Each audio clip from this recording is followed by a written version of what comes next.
I'm not doing a speech on physics, so try and bear with me. But I'm glad we made it through the year.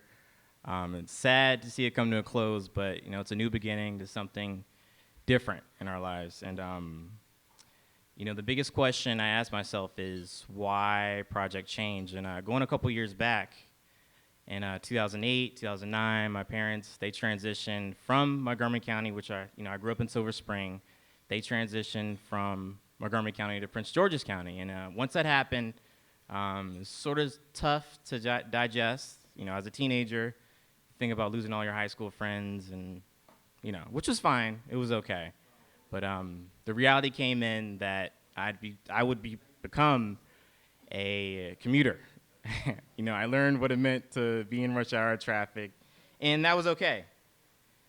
That was okay. And I adjusted. It was tough, and but fast forward in my last semester at Howard University, I spoke with my supervisor from Wake Up, which is a small nonprofit in DC. I said, what do you suggest? What do you suggest I do? And she suggested AmeriCorps, because she was an alum. And I said AmeriCorps, okay, but where? And she suggested Impact, Alabama. And I'm not a huge advocate for the South. Silver Spring is my home, so I did some more research and I found Project Change. And I continued. I did some more research and I wondered, what can I do to give back and do something that's more meaningful and significant? And I found the YMCA. And I was a little hesitant at first. I didn't know what to expect, but the whole year has been great, and I learned a lot about myself. As I was putting the speech together, I was speaking with Greg, and at our after-school program, we use video games and sports as a way to build relationships and connections with these students, and that's their comfort zone. As a high school student, that's their comfort zone. Video games, Super Smash Bros, Madden. Whether I'm winning or losing, I'm still hearing these amazing stories being shared. And I can recall that throughout the year I had no experience in being a referee, and soccer, basketball, whatever it may be. I stepped up and I had to be a ref. It was very horrifying when you have 50 people, 50 teenagers yelling at you for a missed foul or a missed call. I'm not no expert, but it was a challenge. But throughout the year, I made relationships and I became attached to the students. And even as a youngster, I can recall playing sports with my siblings and cousins several years older than me. It wasn't only a way for us to compete with each other, but we shared stories with each other, and that's what happened throughout the entire year. And from the first couple of days working for the Y, I really wondered to myself, how can I build relationships with these kids? And I went out on a risk. I went out on a limb. I took a chance, and Tyler, a senior at Einstein, was one of the more popular kids throughout the school. He's very, very tall. He's probably 6'5", 6'6". I'm 5'7", so looking up to him, especially a teenager, can be a little bit intimidating, but it was fun. It was a gradual experience, and we've made the most of it.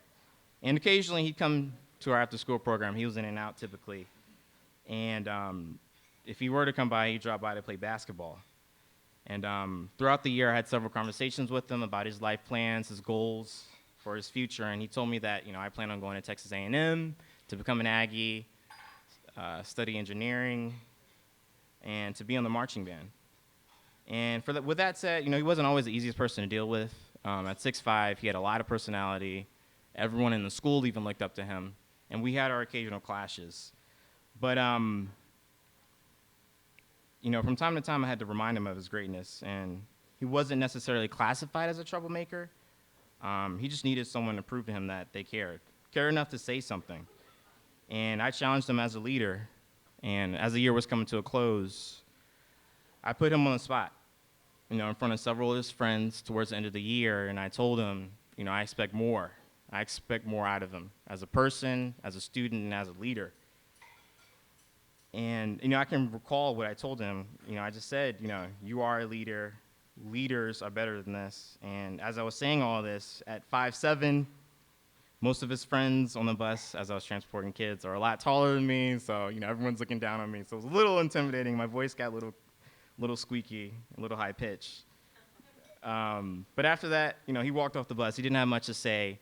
And 30 minutes later or so, once all the kids are in the pool, everything's settled, he apologized. He said sorry. He said my bad. He didn't say sorry. He said my bad. That's the thing high school kids say today.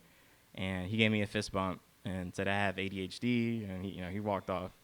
But I think that whole experience proves something to me, that as a youth development worker, it meant something for him.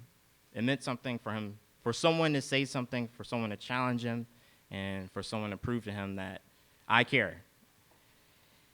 And I saw him not too long ago. I saw him about a week ago at his graduation, and we didn't say much. He's not a huge conversation person, so I walked up to him, gave him a hug, told him I was proud of him.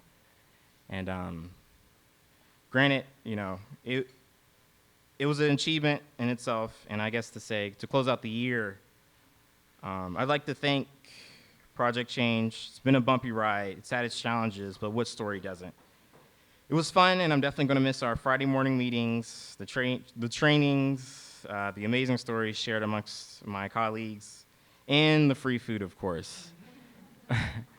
And more importantly, I'd like to thank Patty and Ashley. They're right here. They saw something in me, and they brought me on board, and I'm very thankful for the experience, for being a part of the Y. I've learned a lot about myself, and thank you.